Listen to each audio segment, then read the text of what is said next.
오늘은 희망을 포기하고 신앙을 선택하라 라는 제목 가지고 하나님의 말씀 증거하겠습니다. 여러분, 우리는 왜 일을 할까요? 왜 직장 생활에서 일을 하고 그럴까요? 공식적으로 하기에는 자기의 꿈을 이루고 자아 실현을 위해서 직업을 배운다고, 그리고 그 꿈을 이루기 위해서 거기서 일하는 그 소득으로 자기의 또 생계를 유지한다고 초등학교 때 직업에 대해서 배우면서 도덕 시간에 자기의 자아 실현과 또 생계 유지 그런 걸 위해서 직장 생활을 한다고 직업을 선택한다고 배운 기억이 있습니다. 그런데 이제 자본주의 사회잖아요. 우리나라가 자본주의 사회니까 실질적으로 우리가 직장 생활을 하는 궁극적인 이유가 돈일 때가 많이 있습니다. 우리 자본주의 사회에서, 우리 지금 이 사회에서는 모든 것이 돈으로 통용됩니다. 왜 돈으로 통용될까요? 돈이 있어야 내가 자유할 수 있기 때문에 그렇습니다. 우리는 진리가 너희를 자유케 하리라 얘기하지만 사실은 내가 돈이 없으면 나는 속박당하기 때문에 그렇습니다. 왜 내 자녀가 공부 잘하길 바랄까요? 자녀가 좋은 대학에 가고 공부를 잘해야 좋은 직장에 취직하고 거기서 돈을 벌어야 자녀가 자유할 수 있기 때문입니다. 또 자녀가 돈을 못 벌면 내 자유를 뺏어가기 때문입니다. 그래서 자녀가 아니라 왼수라고 그러지 않습니까? 그러니까 우리가 돈을 버는 가장 큰 이유는 내가 선택할 수 있는 권한이 그만큼 늘어난다는 거예요. 내가 배우자를 선택할 수 있는 권한도 내 학벌과 내 직장과 내 돈이 많아야 선택의 폭이 더 넓어지겠죠. 그래서 우리는 바로 자본주의 사회에서 돈이 사실은 우리의 자유를 좌지우지합니다. 내 꿈은 세계에 나가서 세계 일주를 하는 거야. 여행 작가가 되는 거야. 옛날에 제가 가졌던 꿈이었습니다. 사회과 부도라는 지도책을 보고서 세계를 다 둘러본다 한들 내가 비행기 싹이 없으면 갈 수 없는 게 바로 그것 때문입니다. 그래서 이 세상은 사실은 물질이라는 만몬의 신을 믿고 있죠. 저도 마찬가지입니다. 물질이 없으면 제가 할 수 있는 차도 끌 수가 없고요. 집에서 살 수도 없고 먹을 수도 없습니다. 그런데 하나님은 그 만몬을 하나님과 겸하여 섬길 수 없다고 합니다. 오늘 아들이라는 의미가 뭘까 한번 생각해 보세요. 자녀라는 의미. 옛날에는 자녀를 낳으면 자녀가 바로 내 몸의 분신이라고 생각하는 습관이 있었습니다. 그러니까 내가 죽어도 자녀를 통해서 내 생명이 연장된다라고 생각하는 그런, 어쩌면 심지어 자녀를 나의 구원이라고 생각할 정도로 생각하는 그런 습관이 있었습니다. 또 자녀는, 저희 어머니는 자식을 제가 알기로는 6을 낳았는데요. 그 6을 많이 낳은 이유는 옛날엔 자녀들이 재산이었기 때문입니다. 농경사회에서는 자녀가 많아야 일도 시키고 리어커도 끌고 모도 심을 수 있고 추수도 할 수 있기 때문에 자녀가 돈이었기 때문에 그런 꿈도 있습니다. 또 다른 집 아이들하고 붙어서 싸우면, 제가 옛날에 어느 꼬맹이 때 싸웠다가 그 집 아버지한테 혼난 적이 있어요. 그 얘기를 우리 아버지한테 얘기했더니 우리 큰형, 둘째형, 셋째형 떼거지로 몰려서 그 집 아버지를 개천에다가 빠뜨려 버렸어요. 옛날에 여러분들 방학동이라는 동네가 복개 공사를 하기 전에 개천이 있었는데 다 몰려가가지고, 여러분 자녀가 바로 군사력이에요. 자기를 보호할 수 있는 방패막이었다고요. 그래서 21장에 하나님께서는, 저희 권사님 옛날 생각나시나 봅니다. 근데 그런 자녀를 하나님이 21장에 아브라함한테 약속하신 75세에 약속하시고 25년 만에 그 약속을 성취하십니다. 여러분, 그 중간중간에 아브라함이 하나님을 만난 건 통상 3번에서 4번밖에 안 됩니다. 여러분, 그러니까 조심하세요. 하나님이 오늘 밤에 저한테 어제 꿈속에 말씀하시고 오늘 말씀 중에 말씀하셨습니다. 매일 예언하는 사람들 있잖아요. 이런 사람들 조심해야 됩니다. 믿음의 조상 아브라함도 25년 동안 3번에서 4번밖에 못 만났는데, 예? 어떻게 우리 같은 것들이 매일 하나님의 음성을 들었다 그러고 하나님의 뜻을 배웠다 그러고 요즘에 신사도 운동이라고 하는 것들이 다 그런 것 아닙니까? 하나님의 음성을 듣는 방법 이런 책까지 나왔잖아요. 예? 그런데 그런 것들을 조심해야 돼요, 우리가. 그래서 25년 동안 기다리다가 아들을 주셨습니다. 이삭을 낳았는데요. 이삭의 이름의 뜻이 뭐라고요? 웃음이라는 뜻입니다. 여러분, 저나 우리 모든 사람들이 많은 사람들에게 웃음을 줄 수 있는 존재였으면 좋겠습니다. 이삭과 같은 존재였으면 좋겠습니다. 이삭은 살면서요, 한 번도 하나님의 뜻을 거스린 적이 없어요. 그러니까 이삭만큼 온전한 사람이 없어요. 이삭은 우물을 계속 파는 사람이었어요. 우물을 팔면 블레셋이 뺏어가요. 그래도 그들에게 주고 화친합니다. 그러니까 하나님 더 많은 걸 주시죠. 그렇게 이삭이 착한 이삭이었어요. 이삭이 우리 예은이 나이처럼 중2 나이가 됐어요. 중3 나이죠. 16살이 됐어요. 중2, 중3 얼마나 무섭습니까? 김정은이 우리나라 제일 무서워하는 중2 아닙니까? 그 사춘기 이삭이 자랄 때 하나님께서 오늘 말씀하십니다. 22장 2절에 여호와께서 이르시되 내 아들 내 사랑하는 독자 이삭을 데리고 모리아 땅으로 가서 내가 내게 알려준 산 거기서 그를 번제로 드리라. 하나님이 딱 하나 이삭 하나 주셨으면서 그거 하나 제물로 바치라는 겁니다. 하나님께서는 우리에게 뭘 드리라고 하냐면 나의 평생 소원을 바치라고 하는 거예요. 내가 쓰다가 남는 것, 나 오늘 주머니에 10만 원 있으니까 거기서 10,000원 정도는 드릴 수 있지. 그래서 드리라는 게 아니라요. 하나님은 다 드리라는 겁니다. 그게 무서운 거예요. 하나님은 다 드리라고 하는데 우리는 내가 쓰고 남는 것을 드린다는 거죠.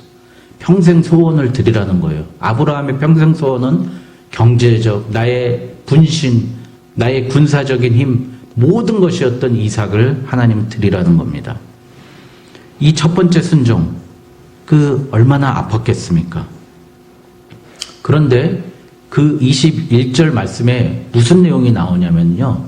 이스마엘을 떠나보내라는 말씀이 또 나옵니다. 8절부터 나오는데요. 이스마엘을 쫓아내라. 그렇게 하나님 말씀하십니다.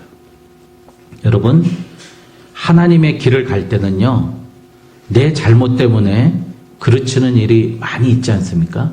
근데 그 잘못의 결과, 죄의 결과를 신앙과 같이 갈 수 없다는 걸 하나님께서 말씀하시고요. 하나님은 내 잘못에 대해서 분명히 심판하십니다. 용서하시지만 그것에 대해서 심판하신다는 거예요.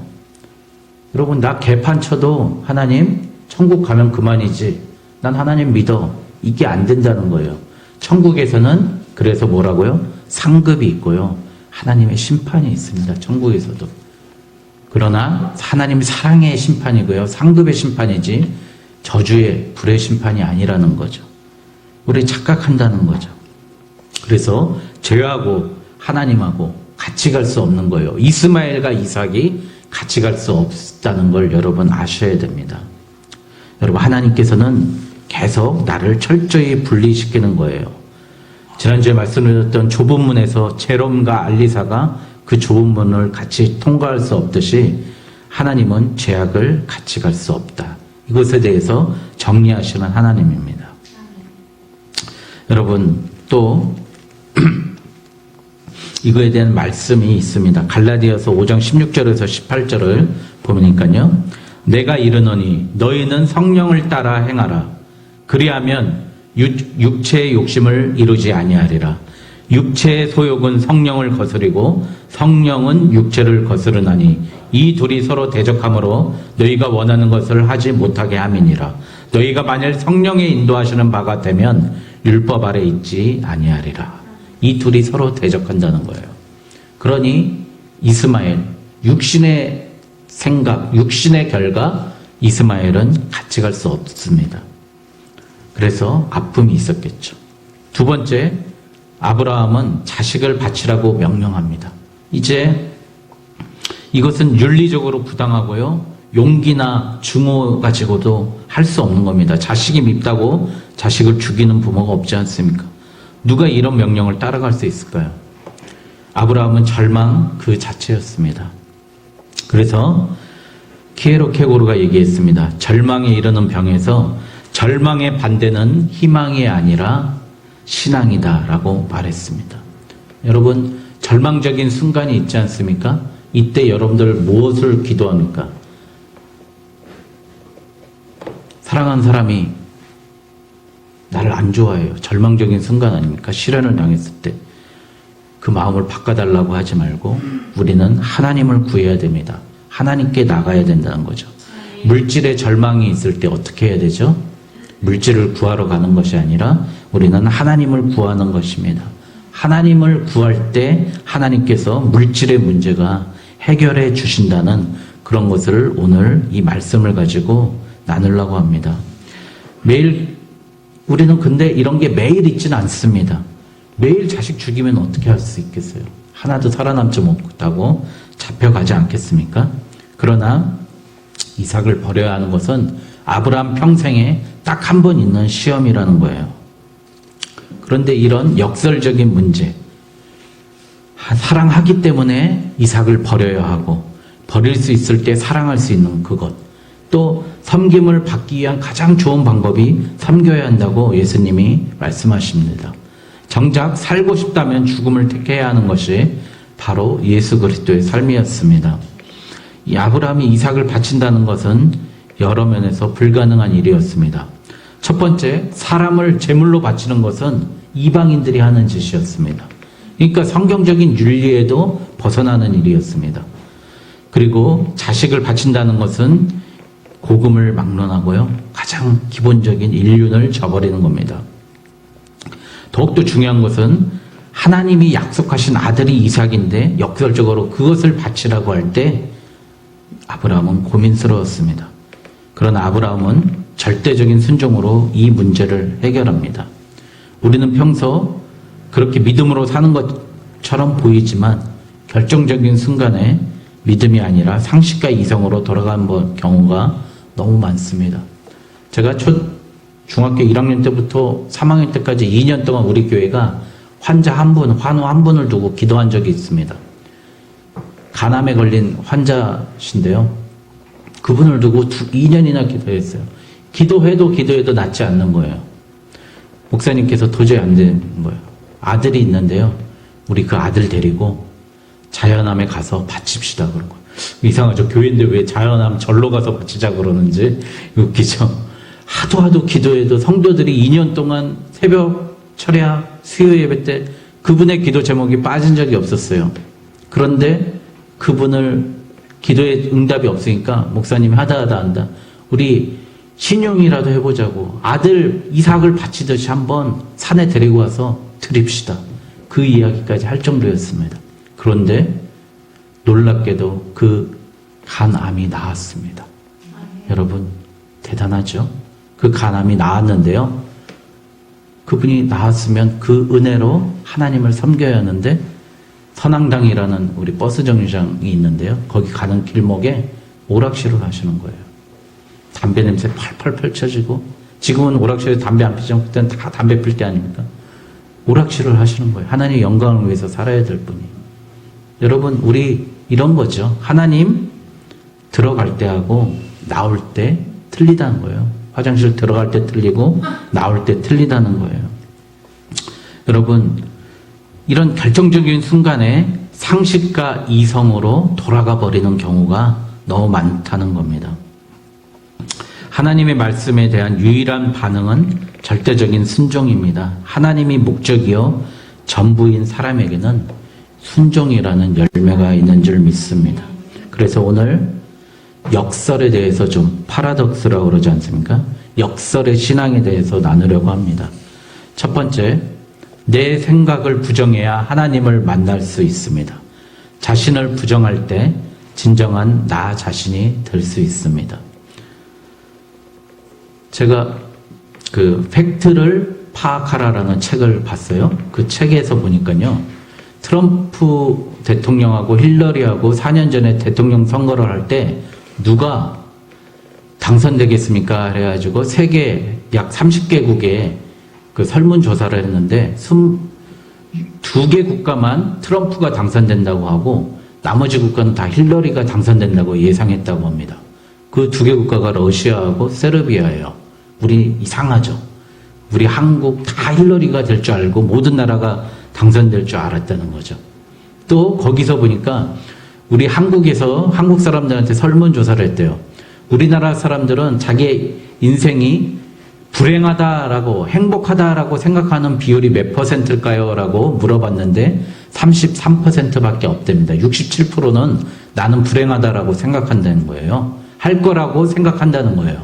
그런데 개인적으로 낸 설문지를 받아보니까 그러면 두 번째 나는 행복하십니까? 행복하지 않습니까? 라고 설문지를 받아보니까 90%가 행복하다라고 답변됩니다. 그리고 우리는 이런 생각의 오류에 빠져 있는 거예요. 그러니까 우리는 내 생각을 부정해야 된다는 거예요. 내가 가지고 있는 생각은 누군가가 주입하고 있는 생각일 수 있다는 거죠. 언론에서 주입하는 생각, 정치인들이 주입하는 생각, 가족들이 주입하는 그 생각 때문에 내 생각은 오판일 수 있다는 겁니다. 여러분, 회개라는 뜻이 메타노이아라는 뜻입니다. 의미. 그러니까 메타가 변화를 의미한다고요. 변화. 메타가 변화고요. 노이아가 머리를 의미하는 것입니다. 그러니까 생각 변화가 메타노이아입니다. 여러분, 회개가 뭐라고요? 생각을 변화시키는 겁니다. 나는 평생 이렇게 배워왔어. 나는 꼭 이렇게 이 일을 해야 해. 하나님은 이런 분이야 라고 고정적으로 생각하는 순간 그분은 하나님이 아닐 수 있다는 겁니다. 여러분, 내 생각을 바꾸는 것이 바로 회개인 줄 믿습니다. 생각과 마음의 변화를 생각이 바뀌지 않으면 절대로 회개가 될 수 없습니다. 그래서 디모데후서 3장 16절 너무 좋은 말씀입니까? 하나님의 말씀이 성령 곧 하나님의 감동으로 기록되었으며 그 내용은 교훈과 책망과 바르게 함과 의로 교육하기에 유익하니 라고 말씀 나와 있습니다. 여러분, 왜 제가 아까 예배 드리기 전에 새벽 예배 합시다 라고 얘기했는지 아세요? 매일 우리 생각을 변화시켜야 됩니다. 매일 바꾸지 않으면은요, 일주일만 기도 안 해보세요. 세상 생각, 세상 말 그대로 한다고요. 늘 비난하고, 내 뜻 강조하고, 내 뜻 강요한다고요. 여러분, 주님 멀리 떠났던 사람들 다시 돌아와가지고 하는 얘기들, 주님 떠나 있는 사람들이 하는 말을 들어보세요. 오로지 세상 생각, 오로지 돈, 육신의 정욕만 얘기하지 않습니까? 여러분, 우리는 그러나 하나님이 나를 메타노이아 해주시게끔 우리는 매일 새벽에 기도하고요. 말씀을 봐야 되는 거예요. 여러분, 있는 처소에서 또 예배당에서 하나님의 말씀을 경험해야 됩니다. 두 번째, 가장 사랑하는 사람을 부정해야 그들을 살릴 수 있습니다. 아브라함은 적어도 자기 아내 사라한테는 얘기했어야 돼요. 자, 아들을 바쳐야 돼. 하나님께서 바치란다. 나 아들 바치러 내일 갈게 라고 이야기했어야 되는데 절대 누구에게도 얘기하지 않습니다. 그리고 바로 아침에 일찍이 일어나 출발합니다. 우리 여호수아서 강해 때도 배웠었죠? 여호수아가 무슨 일을 할 때 아침에 일찍이 일어났다고 그럽니다. 여러분, 그렇게 하십시오. 여러분, 아침에 일찍이 일어나세요. 여러분, 게으른 사람은 결코 하나님의 일을 이룰 수 없습니다. 늦게 일어나는 사람들 절대 하나님의 일을 이룰 수 없습니다. 여러분, 아침에 일찍 일어나서 하나님의 뜻을 이뤄야 되는 줄 믿습니다. 여러분, 일찍이 일어나서 출발합니다. 거창한 비전과 포부가 아닌 조용히 나귀의 안장을 채우고 출발합니다. 여러분, 세상은 이렇게 얘기해요. 예수를 믿으면 똑바로 믿어야지. 가족도 잘 섬기고 세상에서도 일도 잘하고 굶어 죽겠는데 일을 해야지. 무슨 예수야? 떡이 나오냐 쌀이 나오냐?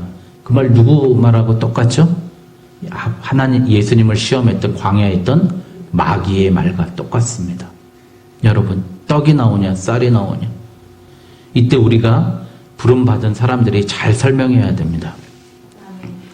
천국 백성은요, 세상의 통치를 받는 게 아니라 천국 백성은 하나님의 통치를 받는 사람인 줄 믿습니다. 그것을 천국이라고 하기 때문에 하나님의 통치를 거부하는 사람이 하나님의 복을 받을 수 없다는 거죠. 모든 근원이 하나님께로 온다는 것을 알아야 합니다. 마가복음 10장 29절에서 30절에 우리 같이 한번 찾아볼까요? 마가복음 10장 29절에서 30절입니다. 여러분, 이 말씀만 우리가 제대로 읽으면 우리의 기준이 제대로 설 줄 믿습니다. 자, 같이 읽겠습니다. 마가복음 10장 29절로 30절. 예수께서 이르시되 내가 진실로 너희에게 이르노니 나와 복음을 위하여 집이나 형제나 자매나 어머니나 아버지나 자식이나 전토를 벌인 자는 현세에 있어 집과 형제와 자매와 어머니와 자식과 전토를 100배나 받되 박해를 겸하여 받고 내세의 영생을 받지 못할 자가 없느니라. 아멘. 여러분, 어떤 그 옛날 사본에는 아버지 자리에 어머니나 아버지는 별로 안 좋아했나 봐요. 이스라엘 사람들은 아내가 나와 있었대요. 아내를 버리라는 거죠.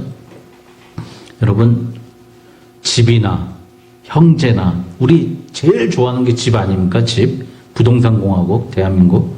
집이나 형제나 자매나 어머니나 아버지나 자식이나 전토를 버리라고 합니다. 복음을 위하여. 내 욕심을 위하여가 아니라 복음을 위하여 그것을 버릴 때 뭐라고요? 이생에서 현세에서 그것을 100배나 받되 박해를 겸하여 받는다고 합니다. 여러분, 그리고 내세에서는 영생을 얻는다고 합니다. 여러분, 다시 한번 말씀드리지만 내가 지금 하나님 믿는데 박해가 없고 너무 편안하고요, 너무 행복하다면 나는 잘못된 하나님을 믿고 있는 게 분명합니다. 하나님을 믿고 있다면 박해를 받아야 되는 거죠. 여러분, 그래서 우리는 말씀드렸듯이 자기 자식, 자기 자녀, 자기가 가장 사랑하는 사람을 부정해야 그들을 살릴 수 있습니다. 오늘 아브라함이 역설입니다. 자기 자식을 부정했기 때문입니다. 아브라함은 또 이렇게 22장 5절에 너희는 나귀와 함께 여기서 기다리라 이야기합니다. 사람들 모인 곳에만 뭘 하려고 그래요. 사람들한테 보여주려고 해요. 아브라함도 자, 너희 종 끝까지 따라와. 내가 얼마나 멋있는 사람인지 보여줄게. 하나님 말씀 때문에 내가 우리 아들 배를 갈를 거야. 이랬을 거 아니에요? 그런데 아브라함은 그들은 거기 놔둬요. 왜? 하나님의 일을 하는데 방해될 거 아니에요. 만약에 그렇게 해야 하는데 어이 주인님 무슨 일입니까? 왜 이러십니까? 절대 이러지 마십시오. 말릴 거 아니에요. 자기가 하나님의 일을 따를 때 부족한 것, 또 문제가 되는 것, 또 거추장스러운 것 다 버린다는 겁니다. 사람들에게 보이려는 모습 없고요. 이삭에 바칠 때 그들의 종들이 만류할 그것들을 다 버려놓고요. 이삭과 함께 갔다는 거죠. 더 귀한 말씀은 22장 5절에 보니까요. 이런 말씀이 있습니다. 내가 아이와 함께 저기 가서 예배하고 우리가 너희에게로 돌아오리라. 여러분, 아들을 죽이러 가는데요. 우리가 너희에게로 돌아오리라. 내가 너희에게로 돌아오리라가 아니라 우리가, 나와 이삭이 너희에게로 돌아오리라 얘기합니다. 아브라함은 하나님의 약속을 100% 믿고 신뢰하는 사람입니다. 이삭을 죽여도 제물로 바쳐도 다시 살리실 하나님을 절대 확신했습니다. 히브리서 11장 19절. 그가 하나님이 능히 이삭을 죽인 자 가운데서 다시 살리실 줄을 생각한지라. 비유컨대 그를 죽은 자 가운데서 도로 받은 것이니라. 여러분, 그를 죽여서 다시 받아온 겁니다. 이삭을. 여러분, 아브라함의 믿음이 이렇다는 거죠. 나는 죽고 예수로 사는 사람이 바로 이런 사람입니다. 세 번째, 순종한다는 것은 나에게 필요한 말씀이어서 따르는 것이 아니라 그 말씀이 하나님의 말씀이기에 따르는 것입니다. 이러이러하면 내가 복을 받아서 하는 것이 아니라 하나님의 말씀이기 때문에 우리는 그 길을 가는 겁니다. 우리는 날마다 선택을 하고 행동합니다. 무의식도 과거의 나의 선택의 결과물일 것입니다. 이삭도 순종했고요. 아브라함도 순종했고 예수님도 결국 가장 힘든 순종을 모리아산에서 하셨습니다. 결국 믿음은 순종입니다. 여러분, 제가 어느 분하고 운동을 하고 식사를 하는데 뭐 내일 운동 어때요? 그랬고 저는 내일 저 예배드려야 돼서 운동을 못해요. 그랬더니 대단하시네요. 제대로 된 보험 드시네요. 그러는 거예요. 얼마나 확실한 보험이에요. 죽어서 천국 가서 그런 가장 확실한 보험 들고 계시다고 그러는 거예요. 여러분, 근데 우리가 하나님 믿는 걸 이런 보험 증서 정도로 생각하는 우리들의 수준이라죠. 그러나 역설적으로 천국은 하나님의 사랑과 긍휼을 위해서 침노하는 자들의 것이라고 예수님 말씀하셨습니다. 침노한다는 게 뭐예요? 침투하고 노력 뺏는 사람들의 것이라는 거예요. 여러분, 천국이 아까도 제가 최초에 얘기했듯이 천국에 평등할 거라고 생각하지 마시기 바랍니다. 천국은 차별된 곳입니다. 빼앗는 곳이에요. 침투한 사람이 가는 곳이 바로 천국인 줄 믿습니다. 여러분, 그래서 이삭을 드린 하나님께서 그를 기뻐하시는 겁니다. 내가 이제야 내가 하나님을 경외한 줄 아노라. 가장 귀한 그것을 드렸기 때문에 하나님께서는 그를 인정하는 겁니다. 하나님이 내게 요구하시는 이삭은 무엇인지, 주님이 원하시면 나의 물질, 나의 재능, 시간, 젊음, 기꺼이 드릴 수 있는지, 모든 것은 다 드릴지라도 이것만큼은 안 됩니다라는 것이 무엇인지 한번 확인해 보시기 바랍니다. 하나님이 원하시는 것은 우리가 지닌 무엇이 아니라 우리 자신을 원한다는 겁니다. 하나님은 나를 산 제사로 드리기 원하는 겁니다. 우리가 하나님을 따르는 것도 마찬가지예요. 주님의 주실 축복의 선물 때문이 아니라 그분 때문에 따르는 겁니다. 여러분, 말씀을 마치겠습니다. 우리 신앙생활 할 때 정말 힘든 문제가 있습니다. 주변 사람 때문에 힘듭니다. 우리가 가까운 사람 때문에 힘든 거예요. 교회 공동체 때문에 신앙생활이 힘든 거예요. 그러나 그런 모든 힘든 것을 깨내고 떨칠 수 있는 가장 중요한 비결은 뭐냐면 하나님과 나와의 단독자로 쓰는 겁니다. 저는 목사지만 여기서 설교하지만 결국 내 구원은 나와 하나님과의 관계에서 있습니다. 여러분, 그거 내가 지금 직분 맡고 있다고 그게 구원의 증표가 아니고, 내가 교회 나온다고 그게 구원의 증표가 아니라 하나님과 나와의 관계에서 나를 정확히 하나님께 드릴 수 있느냐, 드리지 못하느냐. 하나님은 다시 한번 말씀드립니다. 가장 무엇을 받기 원하냐면 우리 자신을 산 제사로 받기를 원하십니다. 그래서 이삭을 받으시기를 원하셨던 겁니다. 여러분, 하나님 앞에서 단독자로 하나님 앞에서 매일 만나고 하나님의 음성을 듣는 저와 여러분 되시길 주님의 이름으로 축원드립니다.